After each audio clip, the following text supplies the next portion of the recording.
ये तो कोई तरीका नहीं है ना। मैं बताता हूँ, ये आप चैप्टर ही नहीं पढ़ाएंगे, इसका मतलब बता दीजिए पेज नंबर 14 पे ऑमिनस साइलेंस। मैंने नहीं कहा एक पूर्ण के शांत, ऑमिनस का मतलब पूर्ण रूप से होता है, स्पेशल विशेष शांत। ऑमिनस का मतलब विशेष प्रकार होता है। सरकारी स्कूल में अंग्रेजी के अध्यापक की क्लास लेते आईएएस दीपक रावत। बच्चे सच बोल रहे हैं कि आप लोग केवल समरी पढ़ा के और आप लोग चैप्टर नहीं पढ़ा रहे हैं। आप लोग तो जब बच्चे को अगर क्लियर नहीं होगा तो ठीक नहीं है। बच्चों ने शिकायत की तो आईएएस अधिकारी ने मारा छापा।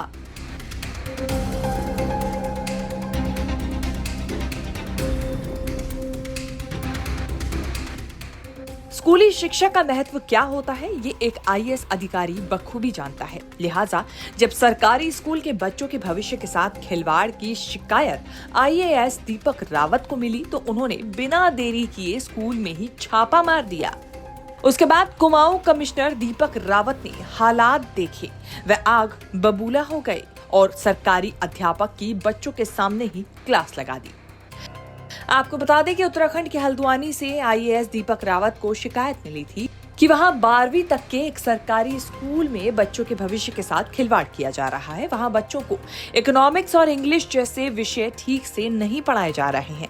इतना ही नहीं, शिकायत में बताया गया था कि इस स्कूल में अंग्रेजी का चैप्टर ना पढ़ाकर बच्चों को केवल समरी पढ़ाई जा रही है। जिसके बाद ही आईएएस दीपक रावत ने अचानक स्कूल में छापा मारा और वहां वो टीचर्स की घोर लापरवाही देखकर आग बबूला हो गए और बच्चों के सामने ही टीचरों को फटकार लगानी शुरू कर दी।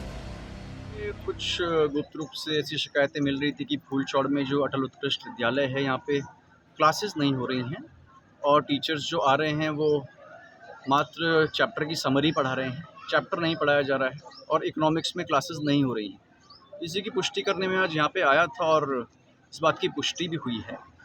और इंग्लिश के चैप्टर्स जो हैं यहाँ पे जो आपके जो रिस्पेक्टेड टीचर हैं उनको मैंने बुलाया भी और बच्चों से इस बात की पुष्टि हुई कि चैप्टर्स ना पढ़ा के उसकी मात्र 5-10 मिनट में समरी पढ़ाई जा रही है, जो कि उचित नहीं है। अब मैं अभी एडी एजुकेशन को यहाँ का इंस्पेक्शन नोट भी भेजूंगा और अलग से निर्देश जारी करूँगा कि स्वयं एक बार आके इस विद्यालय को वो देख लें, डिटेल में देखें, क्योंकि बच्चे इस तरह की शिकायतें बता रहे हैं तो लिहाजा इससे उनका फ्यूचर भी अफेक्ट होगा और एजुकेशन तो अफेक्ट हो ही रही है। इसको डिटेल में देख लें। यहाँ पे इनके प्रिंसिपल साहब हैं, आपसे भी मैंने कहा है कि इसकी निगरानी अच्छे से हो। बात केवल चैप्टर ख़त्म करने की नहीं है, क्या क्वालिटी दे रहे हैं, क्वालिटी ऑफ आउटपुट पे भी ध्यान देना बहुत आवश्यक है। और मैं समझता हूँ कि निर्देशों का जो विद्यालय इसको पालन करेगा और इसको अभी 1-1.5 महीने में दोबारा एक बार इसका इंस्पेक्शन जब एडी एजुकेशन कर लेंगे तो मैं औचक रूप से एक बार दोबारा। उत्तराखंड के सरकारी स्कूल की जब दीपक रावत को शिकायत मिली तो उन्होंने पहले बच्चों से बात की, उसके बाद वे बच्चों के साथ उन अध्यापकों की क्लास में ही बैठ गए जिनके खिलाफ शिकायत मिल रही थी। फिर क्या था, जब क्लास शुरू हुई तो लापरवाह टीचर्स की पोल खुल गई। इसके बाद दीपक रावत ने स्कूली बच्चों के साथ प्रयोगशाला में समय बिताया और कहा कि शिक्षा में सुधार के लिए वे फिर से इस स्कूल का निरीक्षण करने आएंगे। वहीं कमिश्नर रावत के इस कदम से कई बच्चों का भविष्य सुधर सकता है। लोग उनके इस एक्शन की खूब सराहना कर रहे हैं। उत्तराखंड तक के लिए हल्द्वानी से राहुल सिंह की रिपोर्ट।